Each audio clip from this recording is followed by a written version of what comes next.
Hi, this is Dr. Kimberley Linert, and you're listening to Incredible Life Creator. My guest today is Shelley Negelow. Shelley is an advocate for women, relationships, and families. For over 30 years, she has been mentoring and teaching women through one-on-one private sessions tailored to their personal and professional growth. She also developed and teaches the life-changing Power of Women seminars throughout the United States, which trains women in creating extraordinary results and turns the fire back on their lives. Shelley says, it is your birthright to live your life with focused passion and purpose, and more joy and love. It brings you to an experience of freedom, so you have the quality of life we all seek. Welcome, Shelley. Thank you so much, Dr. Kimberley Linert. Yes. Thank you so much for having me. You have had a very long history of helping women and families in over 30 years. Yes. But that's not where you started. So tell me a little bit about, where you started, where you grew up. How did you get to where you were at? Oh my heavens, it is quite a story, and I'll make it as short as possible. I actually grew up in Philadelphia, and I grew up in a home that was a very difficult home life. We were full of physical, emotional, and sexual abuse in our family. And I grew up with one sister. Another sister came along later on when I was 16. So it was a very difficult family. And in the middle of my teens, I realized that we were essentially recreating issues from one generation to the next. And how I realized that was through my dear uncle, who told me that his family life was very similar to mine. And he and my mother were brother and sister. So it scared me. I didn't want to have those issues in my family when I had children one day. Yeah. And so I started my journey in my little later teens. I was looking for how to heal my life. How do you create a life that works for you and you don't know how? And that was the journey. And I tried all kinds of things on for size. I did all kinds of personal growth work, seminars, and I also was very attracted to body work, not counseling, not psychological work, but something experiential within myself. Was always attracted to that. And eventually came to an experience of change that was so profound for me that the women in my community started asking me what I had learned and what I was discovering. And out of that came the Power of Women seminar, my private sessions with women across the country, and also the work that I do with my husband in relationship mastery seminars and the coaching we do for couples and individuals. So it's been quite a long ride and very exciting work and very rewarding. Yes. And it's exactly what I was looking for, that experience of change so that it became permanent change. Wow. And that you do so many things at this point. Yes, I do. So many areas, cover so many areas. So tell me about the secret. What did you find out at age 13, trying all these things, and then you found it and you started teaching other women? What were you teaching them? I mean, I know you can't give a whole seminar in I wish I could. 2 minutes, but I wish I could. What, when you said, come to my seminar, what were the women coming for? You know how women are so good at handling everybody else and taking care of everything else in their lives, but really not good at including themselves. It's difficult for women. We're not trained that way. We're trained as the consummate nurturers of everybody else, no matter what role we're playing. And it doesn't occur to us that it's important to include ourselves. So what I begin to train women in is that you must include yourself. We're the gift. We're the ones supporting everybody else and everything else we do. So without us being clear, who's going to model what's possible for our children, for our families, for the people we interact with? And so for me, it's crucial. And what I teach is step by step how to make those changes from the inside so that it becomes permanent change. It's physical, mental, and emotional. ultimately spiritual, but people have their beliefs about life, however they believe. And what most people report back is that they have an expanded awareness of God or the universe, however they believe about it, out of the work that they've done with Power Woman or within my private session. So the key is actually going in within yourself and letting go of whatever your limitations are. That doesn't mean it all has to be handled today. Right. No, you're I gutting don't out. think it could be. No, it's not possible. Uh-uh. It's completely not so. It takes a little while to create new pathways in the brain to change the behavior, whatever that might be. And by the way, that doesn't mean that there's something wrong with you. It's a complete misunderstanding. You know, because a lot of women in the beginning are a little fearful. Oh my goodness, what am I going to uncover? And the truth of it is you'll uncover whatever is needed as you go, as you're creating what you want in the world. You know, and discovering what you're passionate about. How many women really live their lives out of their true passion? There aren't so many. I don't think there's so many. No. And so it's very important for us to feel good in our skin, to feel whole with who we are as people. And that's what I teach.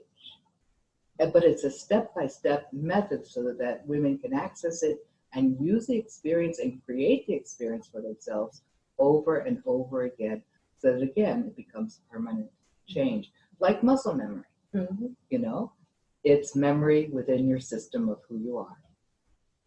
And I was just, as you were talking, the question I was thinking of is, when women come to your trainings, how many of them actually know what they actually want or who they are? Because I know I was a single parent. Everything was for the kids, you know, providing for the kids, making sure the kids were taken care of, making sure the house was taken care of, the bills are paid. And at the end of the day, when do you have time to even think about what you want? So when they come to your trainings, do most women actually even know what they want at that point? Or they... Well, sometimes it's as simple as, gee, I just want peace for myself. I want some peace in my life. I want to have a little joy. I mean, it can be that simple to begin with.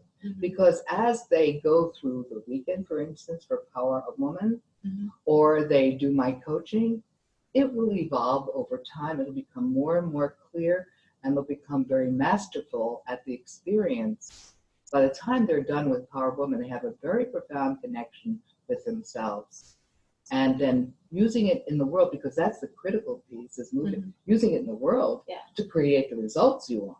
It's nice to feel good for the moment, but then what are you going to do with it? Right. That's the most important thing. So there is an advanced Power of Woman, and of course advanced coaching sessions, so that the women learn how to take the experience of change within themselves and then use it in the world and produce the results they really want to have. Yeah. And then is there certain, I don't know what to say, habits, certain things that you say, okay, this is the morning routine, or this is something you can do every day to remind yourself to stay on purpose? Yes, I call them life tools. And they're tools that are inner directed, that support you in your focus, so that you stay true to yourself, not all of your circumstances. Because we define our lives by our circumstances. Yes, you're we taking do. a breath. We do. I am, because whatever is urgent, it's like, oh, I have to go take care of that. That's right. And you lose your focus, and at least I do. I think it's true for most people. And I go off and I run to Yes. whatever it is that needs to be handled. I mean, if the kids, they get up on the counter, they're about to fall, you run and you grab the kid. That's right. So and then you just don't, at the end of the day, you look back and go, what exactly did I do today? Now, you might have supported a lot of other people, but you still feel like there's a big missing, and the missing is you. Yes. In the piece, in the whole thing. So, you know, that's not going to give you any satisfaction. No. That's just it. You get to the end of the day and you think, oh, I lost those minutes, because to me, time is always ticking. So you've lost those minutes, but was there anything memorable in it, or was, like you said, where's Where's the meaning? Where's the satisfaction? Satisfaction. Yes, and there isn't any satisfaction when you're running and doing, and for everybody else and everything else. I think that doesn't mean you're not going to do those things, but you learn how to focus in a different way so that you don't feel like you're missing.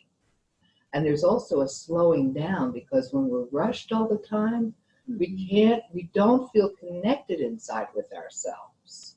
And we're always pushing and we're always making it happen for everybody else and everything else we're doing. So if we're pushing, it's not a possibility. It just isn't. So learning to create the outcome with whatever you're doing with ease is most important. That it requires that each person must learn how to slow down.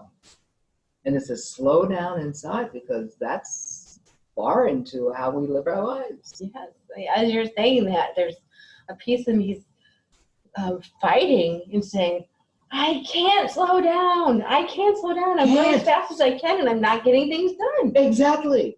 So, but you can't. How do I slow down and get it done? But the dilemma is you're going to burn out. Yes. And in my former career, you know, I've been doing this work for 30 years. In my former career, I was an executive recruiter. So I was only as good as my deal that was in front of me. And then I was number one in my company. I had to be, you know, and in the top 10 out of 2,500 across the country in this huge That's company. amazing. Yeah, it was amazing. But you know what? I pushed myself to almost death. I mean, I pushed myself so hard, I had a physical breakdown because I had been working so hard and pushing so hard. For what? It was the illusion or the perception of what I thought I needed in my life. You know, I had all the lovely cars, the house, the trips, the things for my children I wanted, sent them to some private schools. It all was very nice, except I wasn't in the picture. I was missing in action because I was pushed too hard and couldn't appreciate any of it. That makes sense. And when you say that, I think about like the surgeons I know.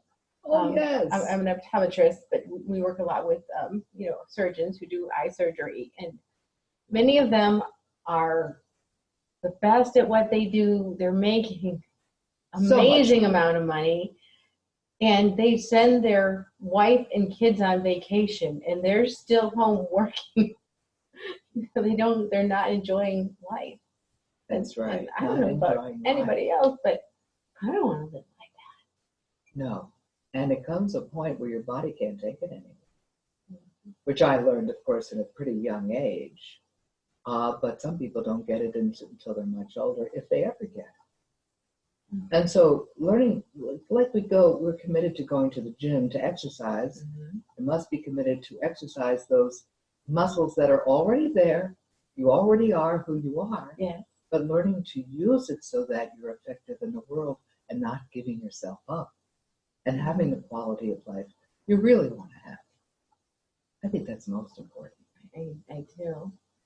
Yeah. And, as people, you know, women are looking at themselves and saying, what is my passion? What is one of the first things you ask them to look at when they're trying to figure out, okay, I've been taking care of people for years. I don't even know what I would like. How do you get them started on that? Where do they go to find that? Inside, obviously, but where do they go to find that? That's a very good question. First of all, when they come to a Power of Woman seminar, I simply say to them, let's start with the simplest. Let's start with you are discovering what it means to have some peace, or to have some joy, or to just start to slow yourself down and have some calm in your life. What does it feel like? And we actually go through very specific exercises that are built one on the other. They're all internally driven. They're meditative in nature, but they're not meditation. So they're internally driven so that you can really feel your life, your connection with yourself. And then as far as the passion itself goes, in an advanced class, one of the advanced classes that I teach, I ask women, okay, if you had everything taken care of, all the money that you needed, all the things in your life you needed, life is really good for you. what would you be creating in the world? What would you be doing? You know, what would it be to perhaps support others? And what would it look like? And it's okay to have tears come to your eyes if it moves you that deeply. Mm-hmm. And women start to come up with some incredible ideas for their lives. And then my next question is, what are you waiting for? Yes. Because if you're waiting for the right time or the right money, or I didn't wait for the right money to start on my path, to start to train women. Mm-hmm. If I'd waited for the right amount of money, I've been waiting a long time. And I've been across the country training women all over the country. Mm-hmm. So there's no function with money, there's no function with time. Mm-hmm. It has to do with what are you really committed to, no matter what. Yeah. What are you really going to do for your life? And stand true to yourself. Because if you're backing down off of yourself, you're also not being a good role model for your children and for the relationship. Yeah. It's not possible because it doesn't occur there. The kids can't do enough good deeds and have enough A's on the report cards to feel good in their skin. I know that for sure. I used to be a pretty straight A student for most of my education. Mm-hmm. So that's not it either. And if we're pushing ourselves and showing our kids that the way you get through life is to push and drive yourself crazy half the time, that's what they're learning. Mm-hmm. It's a little scary, isn't it? Yes. I don't know how we make it on the planet the way we operate sometimes, but we do in spite of ourselves. Yeah. Yeah. And what you were saying just set me so far off that I forgot the question I was going to ask next. But you're right. The commitment is most important to the quality of one's life. And you have to want it badly. You know, I had reasons that I wanted it badly. I was in a lot of turmoil inside from the crazy life I was leading as a child. Mm-hmm. And so that got me going. But not all people have that kind of background. But we all have something. We're human. We all have something. We all have something, and we're on the planet, and we're on the planet for a fairly short time. We may as well make the best of it. Mm-hmm. The best for ourselves and the people that we impact. Yeah. And I remember the question now. So, in part of this, I'm asking for myself too. Is I know there's been things that I want to do, and it takes me forever to launch. You know, is it fear? Maybe. Is it that I keep getting distracted from the things on the side? What have you found as you work with women? What is it that once they know what their passion is, they know what they want to do, then they don't launch? Old ways of operating, right? Mm-hmm. Old ways of thinking about whether you're good enough or worthy enough. One woman said to me today in an earlier meeting that she didn't feel that she was worthy of supporting others in a particular manner. And some of us feel that way. And no matter how much we accomplish, it's still not good enough, right? Yeah. And that certainly was me, making an enormous amount of money, still not feeling good enough, and I was always as good as that deal.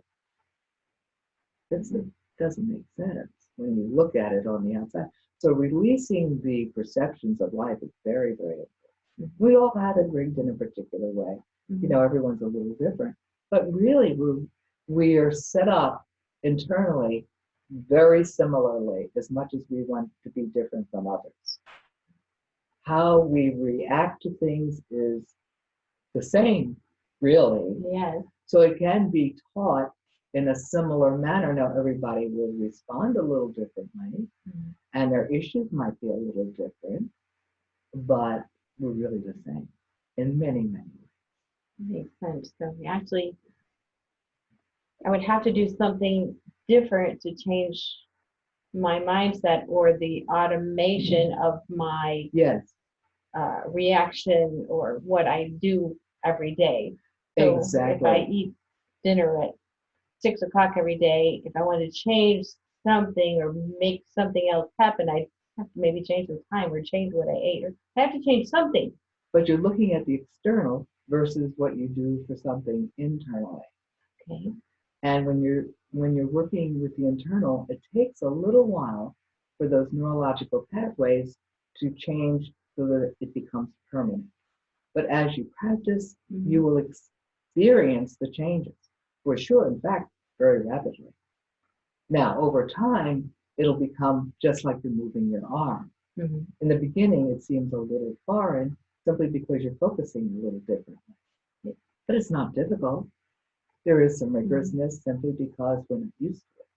That's it. And that makes sense. And it's like learning anything new. When you're learning something new, you're really concentrating. That's right. You're really concentrating, and then after a while, it's automatic, and you just do it. That's right. So, yes. Yeah. The questions I want to ask. Talk a little bit about commitment and personal responsibility. I love it. Commitment has to do with the quality of life you want to create. Are you going to be at the effect of your circumstances? Or are you going to choose to create your life on purpose? And there is a whole fundamental shift that must occur. And that's, of course, the steps that I teach in the Power of Woman seminar and, of course, in the private coaching. So, I always ask women, well, what are you really committed to? And they'll say, well, I don't have the time. I don't have the money. I don't have the... But I know for sure that when women are committed, they will always have the time. They will always have the money.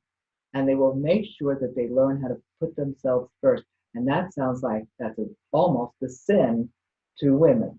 You don't ever put yourself first because that's something that we just don't do. That's selfish. Right. Yeah.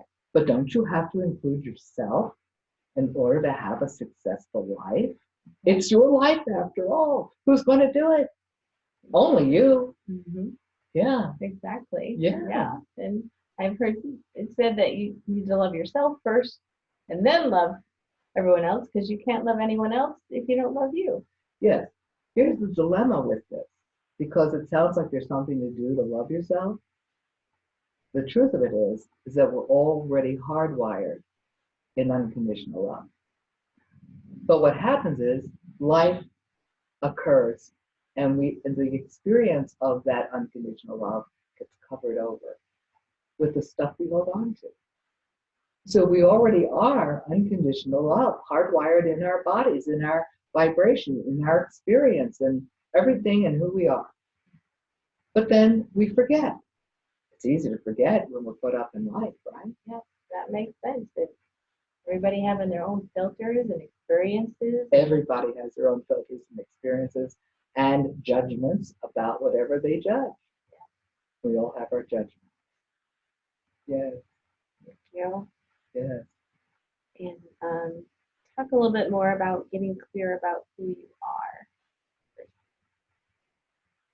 That too takes a commitment to the quality of one's life. You have to want to.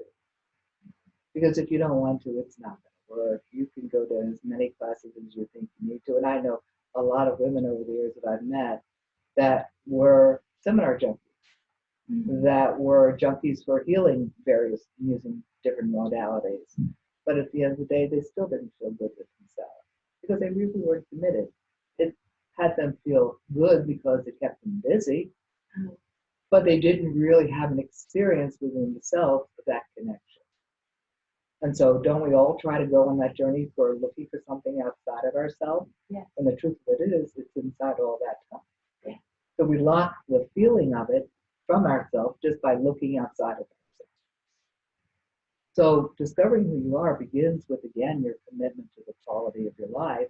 And then how do I release the things that limit me?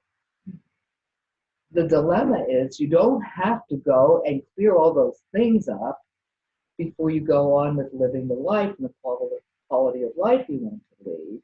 You go live the quality of life, and then I teach very specific life tools to let go of whatever comes up so that you have access at any time to releasing whatever has stopped you for that moment. You release it and get on with moving on with whatever you're up to. So you just go do it, and then you handle things As they come up. That's much easier. Much easier. And, you know, when you're saying that I'm committed to the quality of my life no matter what, you're actually telling yourself inside it's okay to let go of whatever that has been in the way. So the stuff that's been there is naturally going to come up anyway to be released. And you don't have to be afraid of it. If it's coming up, it's okay to let it go. And there's some very specific things to do to let it go. Not a problem. And I can say that for sure, having had the emotional, physical, and sexual trauma that I've had. So when I cleared it, if I can clear it, anybody can clear it. The only difference between me and some others is that I practice and I've been committed a very long What are you passionate about? time. I'm passionate about women healing. I'm passionate about supporting women in particular, but people in general, and having the life that they love. I want relationships to be whole and families to experience being whole and connected with each other. And to have a quality of satisfaction and passion for being alive. Yeah. So, I'm going to ask you more of a personal question. Sure. So, you've been married 47 years. Yes, and I got married when I was 2, I told you. And you were 2. Yeah.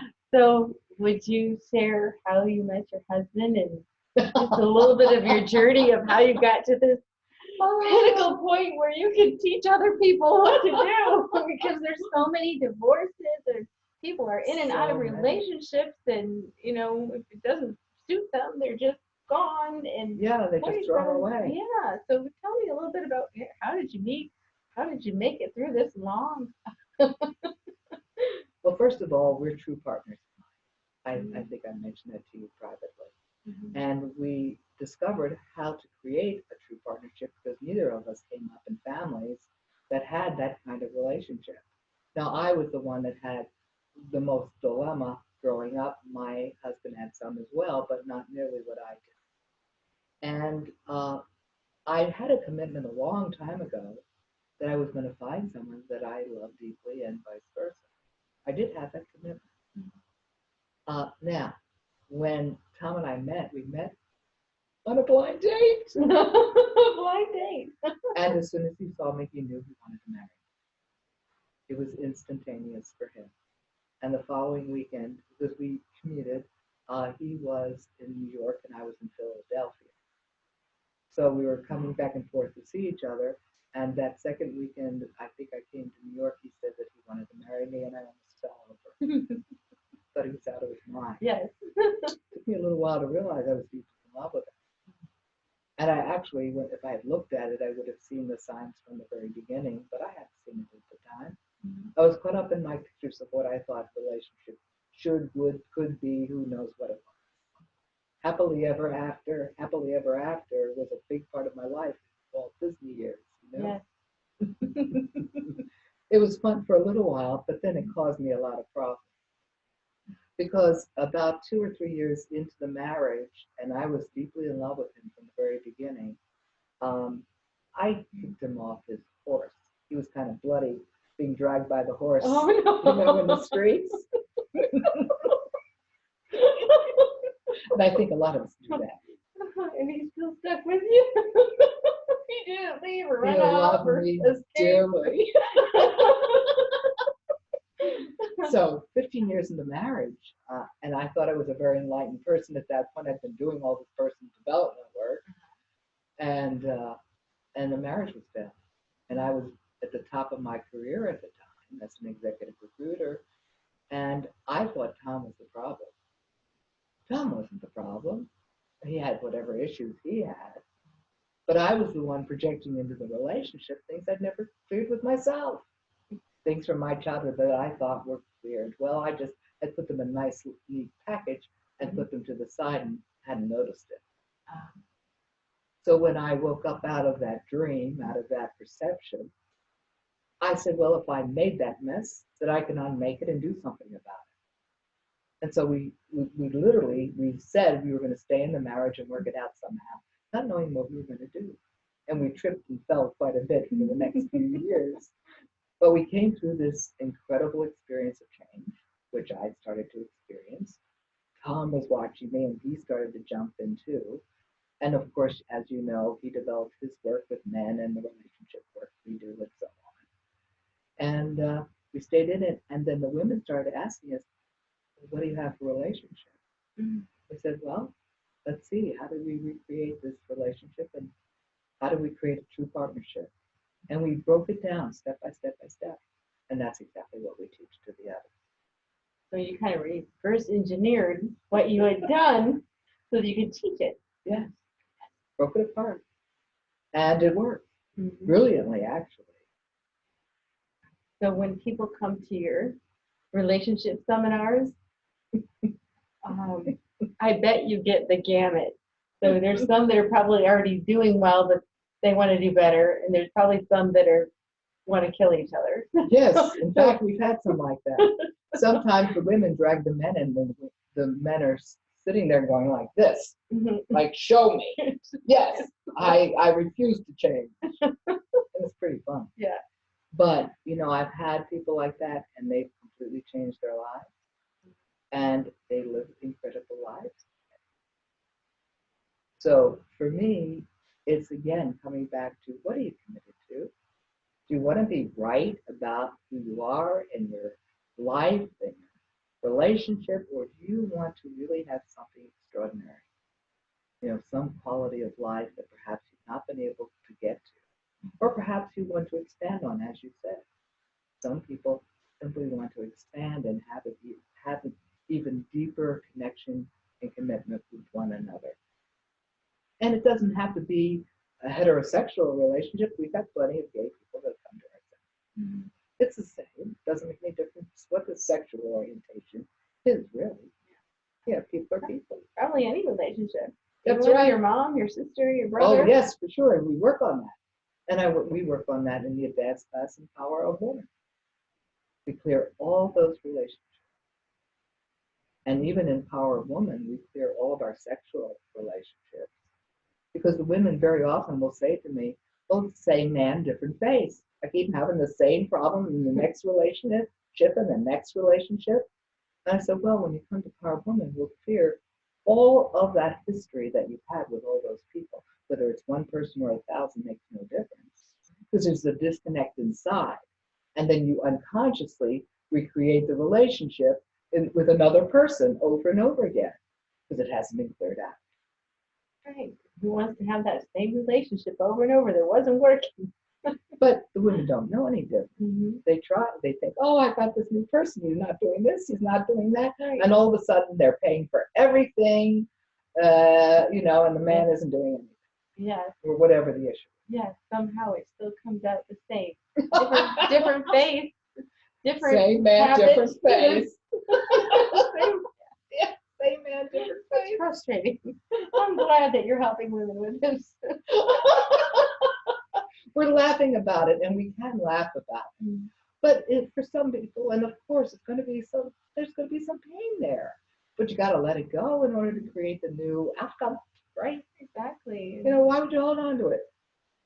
Yeah, I wouldn't want to. And I'm thinking, if you go from relationship to relationship and you're bringing this hurt stuff with you, you're just hurting other people. Well, that's right. And especially who gets hurt are the children. Because the children don't know, and they're looking to you as the role model, and they really don't know. And then they try to do the best they can, and they wind up making the same mistakes or more sometimes. Yes. And you said at the beginning that when you were in your teens, you said, I don't want my family to continue in this role. When I have children, when I have a family, I didn't know my husband at the time. Yes.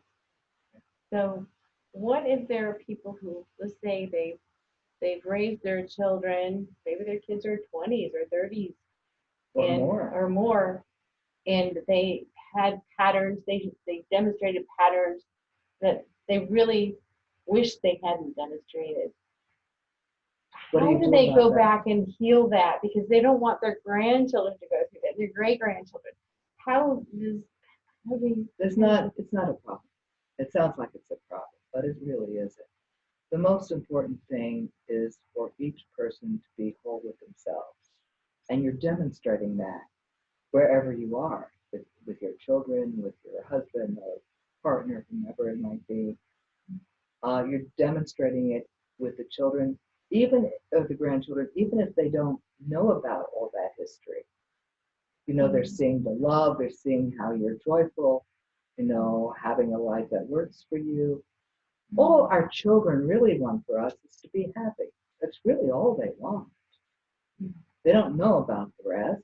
They don't understand the suffering for most kids unless they've had difficult life like I did. So you don't have to worry about trying to correct all that. Just relax with yourself. There are ways of releasing those relationships now. So if you're embroiled, let's say, with children, there are ways of releasing the children to have their own life, but you're not hooked to your kids for the rest of your life. It doesn't mean not love them and support them, but not being hooked to them. There's a big difference. Yes, there is a big. And boy, I've met so many women over the years that, into their 50s, 60s, and 70s, they're still hooked to their kids, and the kids aren't standing tall in their own 2 feet. Well, that doesn't make any sense. Not to me, anyway. No, it cheats the children.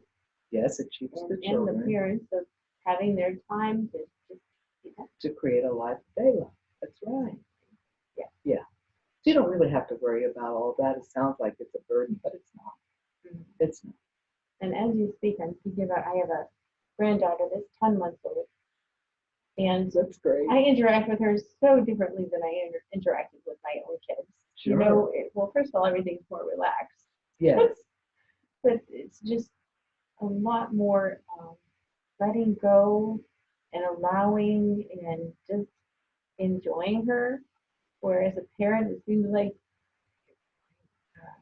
I felt like I was putting judgment on myself. Okay, gotta make sure they gotta dress this way. Gotta make sure you discipline them this way, and all that's gone with the grandchildren. All that's gone with the grandchildren. Yes. And it's much more fun. It is much more fun. Yeah. We were talking earlier about just doing something and then handling things along the way. So yes. How do you stay really focused on what you're doing? Well, that's really interesting. Everybody, of course, is raised a little differently. I tend to jump from thing to thing to thing. But that's good with me because I can focus on one thing, do whatever is needed. I do it rather fast. And then I'll jump to the next thing. Sometimes I'll have a list of things that I want to accomplish in the day that are very important, and then I'll handle the secondary things if I have to. But I just stay very tuned into what is needed for whatever that action needs to be, or actions for that person or for that service or whatever it is that I'm interacting with. And that's a training over time. I guess where I learned it was as an executive recruiter, because I was zeroing in on people and who they are, and how do I match them up with the companies that I was, that I was engaged in. And so it took me a little while, but I started to get a natural rhythm with how I work. And I tell you, I like to do things very focused and then step away from it and go do something else. Then I'll come back and do something really focused and step away from it. I might go out, I might go have dinner with Tom, I might go and read for a little bit, might go do some stretching or whatever I do, and then come back to it again. It just depends on the day. Every day is very different for me. But the focus is the same. It's like a laser for me. Yeah. Do it very rapidly because that's the way I move things.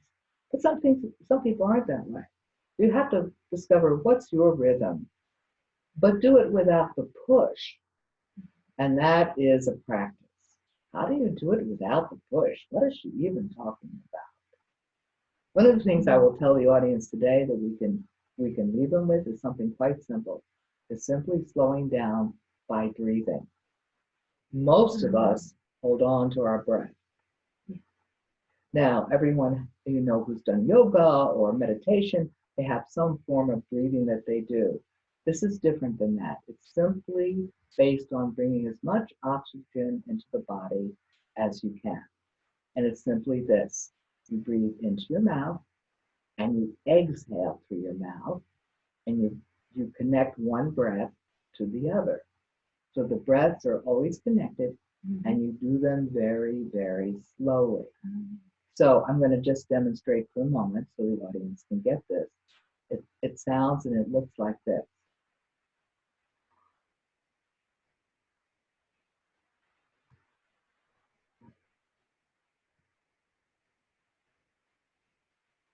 And so on. Back into inhale. Very, very slowly. Take your time. If you were to take, let's say, 3 to 5 minutes in between each thing that you're doing, let's say you're going to a meeting, then the next thing you're scheduled some clients, or you're going to, you're going to go see a client, or you're going to talk to a client on the phone, or you're going to got to go to work for something or other. All right. So you breathe before you go in to do whatever that thing is. Take a few minutes and slow yourself down so that you're not at the effect of your circumstances. You're starting to unhook from whatever that push is that you're used to pushing all the time. And you're starting to train your body in simply relaxing. And it's that simple. But it takes a bunch of rigorous training. It sounds like it would, because when they think about, okay, I gotta get this done, it's not that. It's intensely concentrating. It's not pushing forward. It's not using that, I don't know if it's fear or that voice to just, hey, you gotta get this done. It's a survival kind of mechanism. Because when you're relaxed, there's no survival in it. You're just being who you are. Yeah, and so learning how to not push is a training. And of course, that's a bunch of what I do in Power Woman, but it's not all about breathing. But that's one of the things we do, simply because it's crucial in slowing down. And if you notice with yourself, and if you're watching others, you'll notice that people aren't breathing. They're going from thing to thing to thing, and they're holding their breath all day long. Very shallow breath if they're breathing, very shallow. So that doesn't fuel you either. Yeah, and as you were talking about, you're intensely concentrating on something, and then you take kind of like a little break, and then you intensely concentrate on something else. Differentiated from what so many women do, which is we multitask. We're talking on the phone, we're putting away the dishes, and then we run over to pick up the child, and we're just doing all these things at the same time. Sounds like we're real smart. I don't call it so smart. Not that we aren't capable of it, of course we are. But where again are you in the picture? Because we're so used to taking care of everything else that we're not including ourselves. So if you slow it down, really, are you really multitasking? It's one thing at a time that you're doing, except you're doing it at 1,000 miles an hour. Yeah. And like you said, you forget yourself, because then you're not even in the present moment. You're not even feeling. Not even close. Yourself. No, not possible. You even forget where you put your car keys, and then you're going nuts trying to find them. And, things like that. Yeah. All right. One other question here. It's going to be about being accountable for what you are going to produce. Being accountable is very important, because if you're not responsible for your results, you again is going to be, right? And accountable doesn't mean that there's pressure on you or a burden on you. It simply means that you're going to do whatever it takes, no matter what, not knowing what the no matter what is going to take. Going into the unknown. You have got to be in the unknown in order to experience your power. We already know what we know. Nobody's going to take it away from us. So being in the unknown is really the practice of your mastery. And that's exactly what I teach, is how do you be in the unknown? So that you are even more successful, because the more you get out of your way, the greater the results. I'm going to tell you a very brief story that happened with my daughter when she was turning 16. And she was a straight A student. She was on the basketball team in school. And she had come to us and to my husband and me and said, Mom and Dad, I want to get a car. And this was years ago. So my initial reaction was, any mother would feel that no matter what the circumstances, and even if it's in today, you're still going to have a bit of a reaction. Yeah.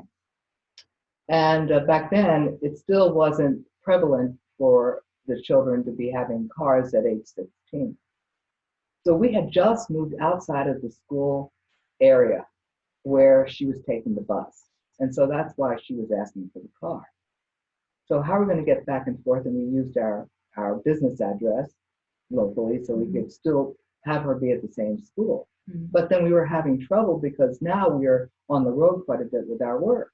How are we going to make sure she's taken care of?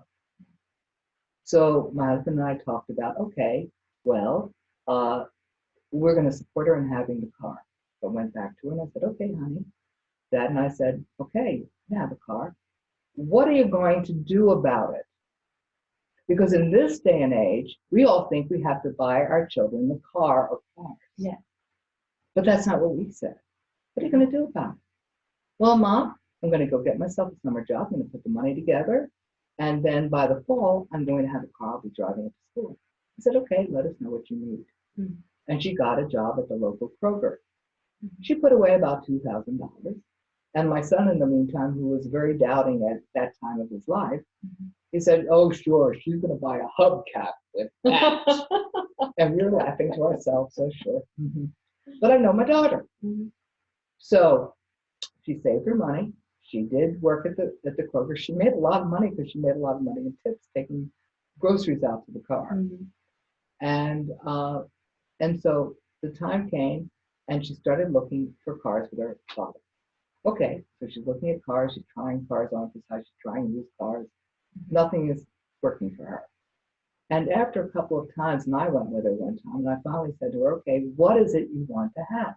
Mm-hmm. She said, Mom, I want a car that's in really good shape. In fact, under warranty. Mm-hmm. I want it to have been driven by someone who, for whatever reason, had to let it go, but took great care of it. I want it to be blue, and I want it to be driven to my driveway. Now, this was my 16-year-old. So she learned at a very young age what we are teaching. Mm-hmm. So about 2 weeks later, blue car, under warranty, had been taken, had actually been, was owned by someone who had moved to England. And she had left her car with a dear friend who I knew. And I've been telling her that my daughter's looking for a car. And she sold it to my daughter for the down payment, and Adria picked up the payment. And she got exactly what she wanted. And what happened? She got out of her way. She didn't think she couldn't. She was okay in the unknown. And she developed it herself. And years later, she said to me, all my friends, they're given these things. Their college is completely paid for. Now she put herself through college with a Hope Scholarship, so she didn't have to pay for anything. But, she's had friends that are extremely wealthy. And she said, Mom, I've had to work for it. I said, yeah. She said, but I know how to create what I want. I said, yes, you do. Mm-hmm. And that's the end of the story.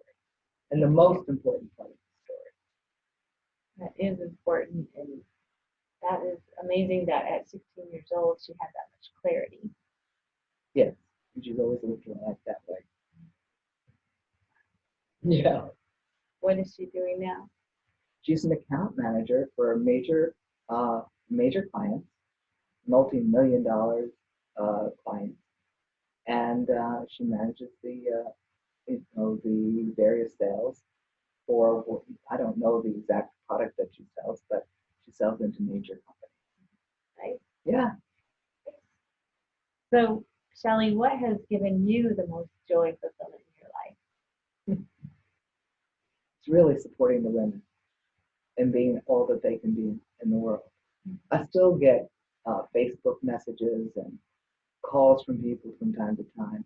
and people who have totally turned their lives around. I also love my family, love my grandchildren, love my husband, and love the ecstasy of being alive. I don't think there's anything else you can say. We fill it with whatever is important for us. Right. Yeah. So when you're not working with the women and you're just with your family, what are the simple things? I know I had a fiance that died, and when he died, it was simple things like sitting next to the lake and talking, or just going on date night. Those are the things I missed, or calling him at a certain time throughout the day. I miss those simple little things. It wasn't the big vacation or buying the new car. It was the little simple things like just talking. What are the simple things that really give you joy, or that if they were gone, it would hate it? And I told you earlier, my life is all about simple. So it is the simple things that are the most important to me. Sitting by the lake, reading a book, just simply being in the same room together and talking quietly about something, creating a new venture with whatever we're engaged in now. We're doing some work in the business community. Tom's been working in the business community for years, and of course I support women in business, but this is a major thing that we're going to be doing in the business community, so we're very excited about that. So it's simple things. I love cooking. Mm-hmm. I like just having quiet. I like to sit by the pool occasionally when I get there. Love being with grandchildren. Probably not one of my biggest joys. Yeah. So it is all the very simple things. Because for me, you can't take anything for granted when you've healed your life to a point where you worked so hard for that, and then not appreciating the quality of the simple things every day.